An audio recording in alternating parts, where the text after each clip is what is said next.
नमस्कार, देश न्यूज में आपका स्वागत है और मैं हूं आपके साथ स्नेहा। भिंड जिले के अटेर विधानसभा क्षेत्र में हेमंत कटारे के द्वारा कराए गए संविधान बचाओ संकल्प सभा में शामिल होने आए फूल सिंह बरैया खुद संविधान का उल्लंघन करते हुए नजर आए हैं। दरअसल फूल सिंह बरैया ने कांग्रेस के भरे मन से कलेक्टर और एसपी को लहराते हुए कहा है कि सुधर जाओ, अभी भी माफी मांग लो। अगर अभी भी नहीं सुधरे तो तुम्हें थाने में जाकर उल्टा लटकाने का काम करेंगे। आपको बता दें कि फूल सिंह बरैया इससे पहले भी कई विवादित बयान दे चुके हैं। वहीं कार्यक्रम में पूर्व मंत्री सज्जन सिंह वर्मा, गोहद विधानसभा मेवाराम जाटव, कांग्रेस जिला अध्यक्ष मान सिंह कुशवाहा सहित कई कांग्रेस नेता मौजूद रहे हैं। वहीं ये बयान सामने आया है और चुनाव से पहले इस तरीके का बयान अगर सामने आता है और इस तरीके से मंच से लहराते हुए अगर लोग और नेता इस तरह के बयान देते हैं तो ये काफी दुर्भाग्यपूर्ण बात है। कहेगा तभी तो पुलिस मानेगी कि नहीं मानेगी? मानेगी। लेकिन मैं पुलिस के अधिकारियों को कहना देना चाहता हूँ, मैं एसपी को बता देना चाहता हूँ, मैं कलेक्टर को बता देना चाहता हूँ कि सुधर जाओ, सुधरना हो तो सुधर जाओ, सुधरना हो तो। अगर तुम नहीं सुधरे तो मैंने ऐलान भी कर दिया है, जितने तुमने अत्याचार किए हमारे लोगों पर, हमारी जनता के ऊपर, भोली भाली जनता के ऊपर, अगर तुम सुधरना है तो अभी भी दिन है हमरा आपके पास, उसमें अपना परिचय दे दो कि हम सुधर गए। गांव गांव में जाकर के माफी मांग लो, हमारे बुजुर्गों के पैरों में पड़ जाओ तो हम तुम्हें माफ भी कर सकते हैं। अगर तुम अभी भी नहीं सुधरे तो तुम्हें हम थाने में जाकर के उल्टा लटकाने का काम करेंगे।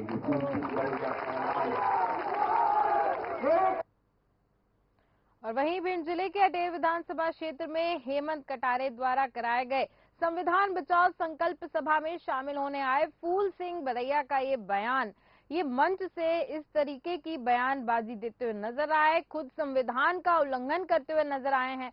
दरअसल फूल सिंह बरैया ने कांग्रेस के भरे मंच से कलेक्टर और एसपी को ललकारते हुए कहा है कि सुधर जाओ, अभी भी माफी मांग लो। अगर अभी भी नहीं सुधरे तो तुम्हें थाने में जाकर उल्टा लटकाने का काम करेंगे।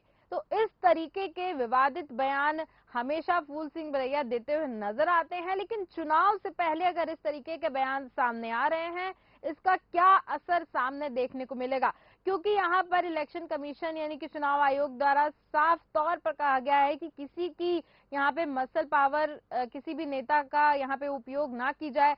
साथ ही आपको बता दें कि फूल सिंह बरैया का यह पहली बार विवादित बयान सामने नहीं आया है। हमेशा ऐसे ही बयानों को लेकर फूल सिंह बरैया चर्चे में रहते हैं और इससे पहले भी कई विवादित बयान दे चुके हैं। वही कार्यक्रम में पूर्व मंत्री सज्जन सिंह वर्मा भी वहां उपस्थित रहे, गोहद विधायक मेवाराम जाटव, साथ ही साथ कांग्रेस जिला अध्यक्ष मान सिंह कुशवाहा सहित कई बड़े नेता वहां पर मौजूद रहे और उसी वक्त ये विवादित बयान फूल सिंह बरैया द्वारा दिया गया है। उन्होंने सीधे तौर पर प्रशासन के ऊपर उंगली उठाकर कहा है कि सुधर जाओ, नहीं तो तुम्हें थाने में जाकर उल्टा लटका देंगे। यानी कि साफ तौर पर यहाँ पर वो संविधान का उल्लंघन करते हुए नजर आ रहे हैं। और चुनाव से पहले अगर ऐसी बातें सामने आ रही हैं तो जाहिर सी बात है कि यहाँ पर जो चुनावी माहौल जो बना हुआ है उसमें क्या असर पड़ेगा इनके बयान का, इसको लेकर चर्चा के लिए हमारे साथ भिंड से जुड़ चुके हैं सुनील श्रीवास्तव जी। सुनील श्रीवास्तव जी, आवाज सुन पा रहे हैं? सुनील श्रीवास्तव जी, ये मामला सामने आया है, यहाँ पर ऐसा विवादित बयान देते हुए फूल सिंह बरैया नजर आए हैं, क्या इस पे क्या प्रतिक्रिया देंगे आप? क्या है कि एक तरफ तो संविधान बचाओ सभा का आयोजन कर रहे थे फूल सिंह बरैया जी, हेमंत कटारे जी की सभा थी अटेर विधानसभा में तोर के पुरा में। तो वहां पे उन्होंने प्रशासन और कलेक्टर, एसपी और कलेक्टर को दोनों को संविधान के खिलाफ बोलते हुए, जबकि एक तरफ तो ये कह रहे हैं कि संविधान बचाओ अभियान है और दूसरी तरफ संविधान को लेकर कलेक्टर एसपी को अमर्यादित बयान दिया है उनने। ठीक है, ठीक है। यहाँ पर ऐसा मामला सामने आया है और कहा जाता है कि फूल सिंह बरैया जो है ऐसे विवादित बयान देते नजर आते हैं, तो क्या चुनाव से पहले इस तरीके का उनका बयान देना, और जहाँ पे एक तरफ इलेक्शन कमीशन ने कहा है कि नेताओं को अब सभ्यता से पेश आना चाहिए और यहाँ पर किसी की भी मसल पावर का इस्तेमाल होते नहीं दिखना चाहिए, उस समय अगर ऐसा बयान सामने आया है तो क्या इससे कुछ असर पड़ने वाला है? बिल्कुल, उनकी बौखलाहट साफ जाहिर हो रही है। पहले भी भांडेर में ये विवादित बयान दे चुके हैं। उनको ये लग रहा है अब सरकार बनने वाली नहीं है, कैसे भी विवादित बयान देकर प्रशासनिक मशीनरी को और पुलिस प्रशासन को अपने उसमें झांसे में लेकर ऐसे बयान दिए जा रहे हैं, जो कि बहुत ही गलत है। ठीक है, यहाँ पर कलेक्टर और यहाँ पर यानी कि प्रशासन के ऊपर सीधे तौर पे उन्होंने निशाना मारा है, तो क्या इनका प्रशासन से कुछ तालमेल नहीं बैठता है क्या? इस मतलब इन्होंने सिर्फ और सिर्फ यहाँ पर थाने को लेकर इन्होंने फोकस किया है, तो क्या इनका प्रशासन को लेकर कुछ इनकी नाराजगी रही है क्या पहले से? अब पहला चुनाव ये भांडेर से लड़े थे, तो हो सकता है वो समझ रहे हैं कि प्रशासन ने मुझे चुनाव हरा दिया। मगर जनता का जो मत है वो जनता के ऊपर ही निर्भर करेगा, क्योंकि अभी से जो दे रहे हैं बयान, जो मुख्य अविरा से एक तरफ तो संविधान बचाओ की बात करते हैं, दूसरी तरफ संविधान के खिलाफ प्रशासनिक बॉडी को निशाना बना रहे हैं। जी, यहाँ पर अगर हम इनकी पहले के विवादित बयानों की बात करें, जैसा कि इसमें बहुत बार सामने आया है कि फूल सिंह बरैया जो है वो कुछ न कुछ ऐसा बोलते रहते हैं जिसकी वजह से विवाद की स्थिति पैदा हो जाती है, तो क्या इस समय भिंड में अटेर विधानसभा में जहाँ पे कार्यक्रम हो रहा था, क्या वहाँ पर कुछ ऐसा माहौल में कुछ नजर आ रहा है क्या इनके बयान के बाद? जी, माहौल में कुछ सनातनी तो नजर आई है वहाँ पर। क्योंकि क्या है, प्रशासन के खिलाफ बोल रहे हैं अभी से ही।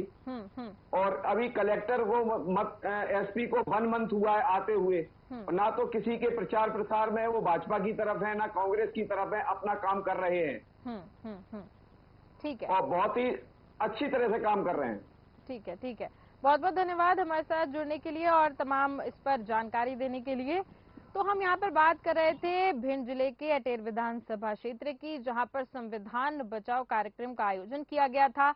वहीं यहाँ पर फूल सिंह बरैया जो है वो संविधान का उल्लंघन करते हुए नजर आए, यहाँ पर विवादित बयान उन्होंने दिया और साफ तौर पर यहाँ प्रशासन के ऊपर उंगली उठाकर उन्होंने कहा, धमकी देते हुए नजर आए साफ तौर पर। और इस तरह से अगर चुनाव से पहले इलेक्शन कमीशन के आदेशों के बाद अगर इस तरीके से नेता सामने मसल पावर का इस्तेमाल करते हुए नजर आएंगे, तो इसका जो है कहीं ना कहीं चुनाव पर और चुनाव के वोटों पर या फिर चुनाव के परिणामों पर जरूर असर पड़ेगा।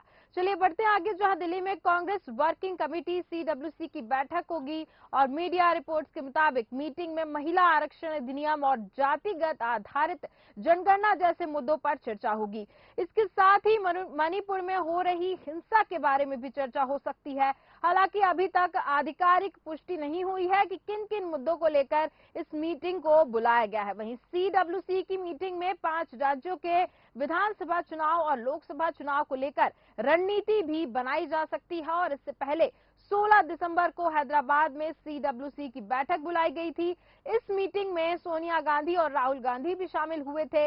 मीटिंग में पेश प्रस्ताव में कहा गया था कि केंद्र सरकार राजनीतिक, आर्थिक और राष्ट्रीय सुरक्षा के मोर्चा पर पूरी तरह विफल रही है और इसमें दावा किया गया था कि भाजपा देश के संवैधानिक और संघीय ढांचे के लिए एक चुनौती है। इस बैठक से पहले कांग्रेस अध्यक्ष मल्लिकार्जुन खड़गे ने कहा था कि मोदी सरकार महंगाई को रोकने, बेरोजगारी, मणिपुर हिंसा और यहाँ पर असमानता के मुद्दे को लेकर पूरी तरह फेल रही है। खड़गे ने यह भी कहा था कि जिस तरीके से Indian national inclusive alliance India को कामयाबी मिल रही है, भाजपा सरकार विपक्षी दलों पर कार्रवाई करने में लगी हुई है। तो यहाँ पे आज कांग्रेस वर्किंग कमेटी CWC की बैठक दिल्ली में होने वाली है। क्या मुद्दे यहाँ पर सामने रखे जाएंगे, ये यहाँ पर सोचने वाली बात है। और क्योंकि इसके पहले भी जो है मीटिंग हो चुकी है और यहाँ पर भारतीय जनता पार्टी पर सीधे तौर पे निशाना साधा गया था इसके पहले वाली मीटिंग में, लेकिन इस मीटिंग में क्या होने वाला है ये देखने वाली बात होगी। और यहाँ पर एक बात और सामने निकल के आई है कि आरक्षण, जातिगत आधारित आरक्षण को लेकर यहाँ पर मीटिंग हो सकती है। साथ ही मणिपुर में जो हिंसा हो रही है उसको लेकर भी यहाँ पर मीटिंग हो सकती है, लेकिन यहाँ पर साफ तौर पे पुष्टि नहीं की गई है कि किन किन मुद्दों को लेकर इस मीटिंग को बुलाया गया है। यहाँ पर 5 राज्यों के विधानसभा चुनाव जो होने वाले हैं उसको लेकर कुछ गंभीर कदम उठाए जा सकते हैं।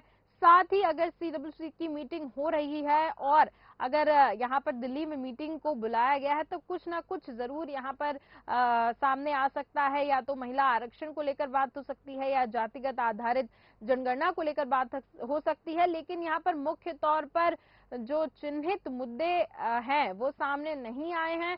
और यहाँ पर ये सोचने वाली बात होगी कि आगे इस मीटिंग में क्या मुद्दे उठाए जाते हैं। जहां तक अंदाजा लगाया जा रहा है कि यहाँ पर जातिगत आधारित जनगणना को लेकर खास बैठक बुलाई गई है और यहाँ पर कांग्रेस वर्किंग कमेटी की जो बैठक होगी उसमें यहाँ पर बड़े बड़े नेता मल्लिकार्जुन खड़गे भी शामिल होने वाले हैं। और इस मीटिंग में अगर हम बात करें तो कुछ न कुछ ऐसा निकल कर सामने आएगा। हो सकता है कि 5 राज्यों के विधानसभा चुनाव को लेकर कुछ यहाँ पर निर्णय होने वाले हैं। और इस पर चर्चा के लिए हमारे साथ देश न्यूज के एडिटर सूरज पाठक जी जुड़ चुके हैं। सूरज जी, बहुत बहुत स्वागत है आपका देश न्यूज पर। धन्यवाद स्नेहा। सूरज जी, आज कांग्रेस वर्किंग कमेटी सीडब्ल्यूसी की बैठक नई दिल्ली में होने वाली है, क्या कुछ इस मीटिंग से सामने निकल कर आएगा? देखिए स्नेहा, चूंकि 5 राज्यों में विधानसभा चुनाव है जी, और उन चुनावों को लेकर के कई दिनों से कांग्रेस का मंथन चल रहा है। हाँ।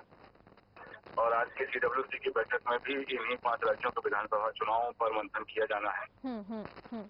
क्योंकि हर राज्य में प्रत्याशियों के चयन को लेकर भी कांग्रेस ने जो समितियां बनाई हैं जी, तो प्रत्याशी चयन को लेकर भी कुछ चर्चाएं संभावित हो सकती हैं।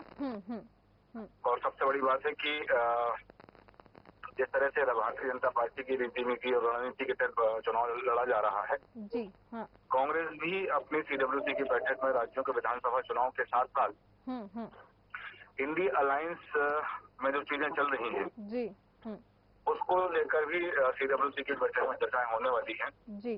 तो जैसा कि देखा जा रहा है कि कई राज्यों में आम आदमी पार्टी ने अपने प्रत्याशी घोषित अगर किए हैं, हाँ, हाँ। तो वहां पर आम आदमी पार्टी कांग्रेस पर मुखरता से वार कर रही है जी।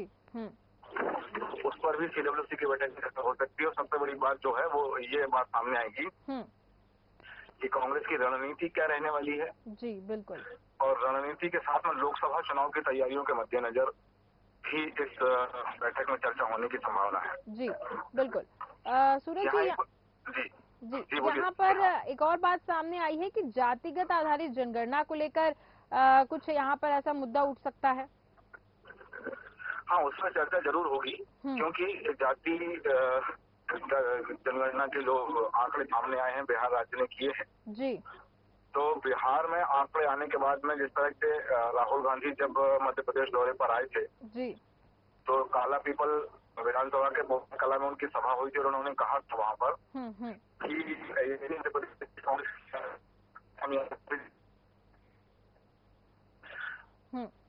जी। सूरज जी, आवाज सुन पा रहे हैं आप?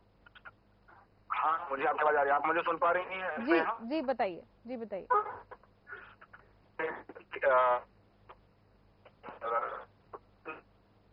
प्रदेश में जब राहुल गांधी आए थे पोलाई कला में तब उन्होंने घोषणा की थी कि यदि मध्य प्रदेश में कांग्रेस की सरकार आएगी तो हम जातिगत जनगणना कराएंगे। दूसरी तरफ राजस्थान के मुख्यमंत्री अशोक गहलोत तो भी कह चुके हैं कि यदि सरकार रिपीट हुई तो जातिगत जनगणना कराएंगे।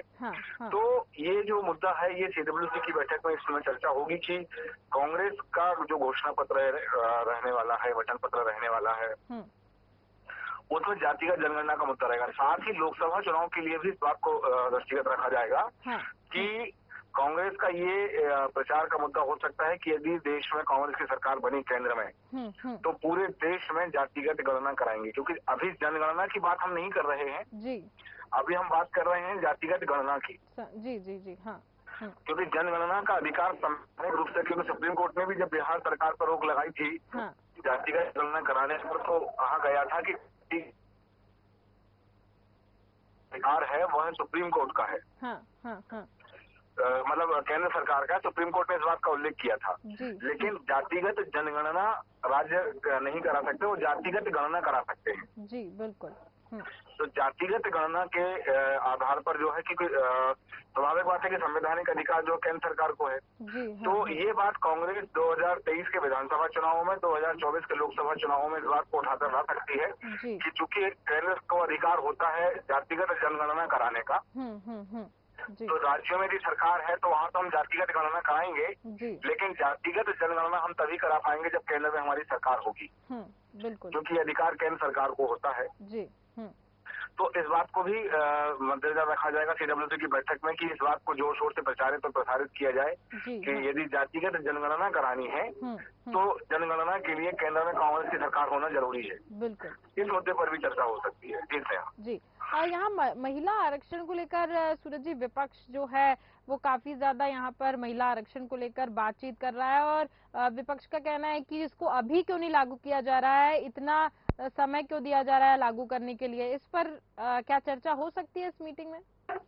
हाँ, नहीं, इस बैठक में इस बात को भी लाया जाएगा कि कांग्रेस के द्वारा चूंकि पहले से ये बात कही जा रही है कि जातिगत ये जो महिला आरक्षण विधेयक है, महिला आरक्षण विधेयक आया, लोकसभा में आया, राज्यसभा में गया, चर्चा हुई, पारित हुआ, राष्ट्रपति के पास गया, राष्ट्रपति के हस्ताक्षर हो गए, कानून बन गया। लेकिन कानून बनने के बाद इसके लागू न होने पर विपक्ष के द्वारा हमेशा ये बात कही जा रही है कि ये जो महिला आरक्षण वाला मसला है, महिला आरक्षण केवल एक जुमला बनकर रह जाएगा। हालांकि जो इसके में भी हम कानूनी दांव पेच अगर देखें, संवैधानिक दांव पेच यदि देखते हैं तो स्वाभाविक बात है कि ये जो महिला आरक्षण है, महिला आरक्षण बिना परिसीमन के लागू नहीं हो सकता है। उसके पहले परिसीमन कराना अनिवार्य होगा। और जैसा कि चर्चा है, हालांकि कोई इसकी कोई पुष्टि नहीं है, लेकिन ये इन चर्चाओं को कहीं ना कहीं बल मिल रहा है कि परिसीमन से पहले देश में कुछ राज्यों का और गठन किया जाएगा। कुछ राज्यों के कुछ हिस्से तोड़ करके कुछ नए राज्य बनाए जाएंगे और उन नए राज्यों के बनने के बाद में परिसीमन की व्यवस्था लागू होगी। क्योंकि जैसा कि ये हम एक चीज देख रहे हैं कि नया संसद भवन जो है, नए संसद भवन में जो जितनी सीटें रखी गई हैं वो वर्तमान सदस्य संख्या से कहीं ज्यादा है। बिल्कुल। तो आगामी व्यवस्था को देखते हुए ही नए संसद भवन का निर्माण किया गया है। क्योंकि नए राज्यों का गठन होगा तो संसद की सीटें बढ़ेंगी। सीटें बढ़ेंगी, वो सीटें बढ़ेंगी कब? जब परिसीमन लागू होगा। बिल्कुल। तो इस व्यवस्था को यदि हम देखें तो यहाँ एक बार जरिए जरूर सामने आ जाती है कि इस बात को भी प्रचारित किया जाएगा कि भाई 2027 में परिसीमन होगा। 2027 के परिसीमन के बाद ये व्यवस्था लागू होगी। तो आज महिला आरक्षण की बात कही गई कि लोकसभा की सीटों के लिए जो है और विधानसभा की सीटों के लिए 33% आरक्षण लागू होगा। लेकिन ये लागू कब होगा? जब परिसीमन हो जाएगा। क्योंकि केंद्र सरकार या राज्य सरकार है, ये नहीं कर सकती है, ये परिसीमन लागू नहीं कर सकती है, सीटों को आरक्षित नहीं कर सकती है। कौन कर सकता है? चुनाव आयोग कर सकता है। और चुनाव आयोग के पास में जिस तरह से जो वर्तमान सीटें हैं, उन वर्तमान सीटों को देखते हुए जो व्यवस्था लागू है वो उनको कर दिया गया है। और 2008 से 8 के यदि हम परिसीमन की बात करें तो 2008 के जो परिसीमन रहा है वो विधानसभा के हिसाब से कई जगह लागू किया गया था। लेकिन लोकसभा चुनाव के लिए परिसीमन लागू होगा 2029 में। बिल्कुल। हालांकि भले ही उसका जो सर्वेक्षण किया जाना है या नए राज्यों के गठन के बाद जो स्थिति बननी है, वो तमाम स्थितियां जो हैं वो भले ही उस स्थिति के लिए रहे कि हाँ ये हो जाएंगी, लेकिन महिला आरक्षण जो लागू होना है वो 2027 के बाद ही लागू हो पाएगा। तो राज्य सरकार जो है इस बात को लेकर भी मतलब वहाँ पर सीडब्ल्यूसी की बैठक में इस बात को लेकर आएगा कि केंद्र सरकार के इस बात को लेकर के प्रसारित करना है कि ये केवल एक जुमला है महिलाओं को आरक्षण देने के लिए और महिलाओं के वोट बैंक को साधने के लिए, महिलाओं के वोट इकट्ठे करने के लिए केंद्र सरकार ने यह जुमला दिया है जो अभी लागू नहीं होने वाला है। ये बात विपक्ष शुरू से कहते आ रहा है। सीडब्ल्यूसी की बैठक में इस बात पर भी बल दिया जाना हो सकता है कि इस बात पर चर्चा हो। जी, बहुत बहुत धन्यवाद सूरज जी, बहुत बहुत धन्यवाद हमारे साथ जुड़ने के लिए और इस पर चर्चा करने के लिए। तो हम यहाँ पर सीडब्ल्यूसी कांग्रेस वर्किंग कमेटी की बात कर रहे थे जो कि दिल्ली में इसकी बैठक होने वाली है और मीडिया रिपोर्ट्स के अनुसार जो भी सामने बातें आई हैं मीटिंग में, महिला आरक्षण अधिनियम, जातिगत आधारित जनगणना, इन सब मुद्दों पर चर्चा हो सकती है। इसके साथ ही मणिपुर में हो रही हिंसा के बारे में भी चर्चा हो सकती है। हालांकि अब तक इसकी पुष्टि नहीं हो पाई है कि किन किन मुद्दों को लेकर यहां पर मीटिंग होगी और इस मीटिंग को बुलाया गया है, लेकिन यहां पर 5 राज्यों के चुनाव को देखते हुए इसको भी लेकर मीटिंग हो सकती है। साथ ही साथ यहां पर कुछ न कुछ कांग्रेस वर्किंग कमेटी की कुछ अहम बैठक है, इस बात का अनुमान लगाया जा रहा है। और महिला आरक्षण साथ ही साथ जातिगत जनगणना पर भी यहां पर बात हो सकती है। फिलहाल के इस कार्यक्रम में सिर्फ इतना ही। देखते रहिए देश न्यूज। नमस्कार।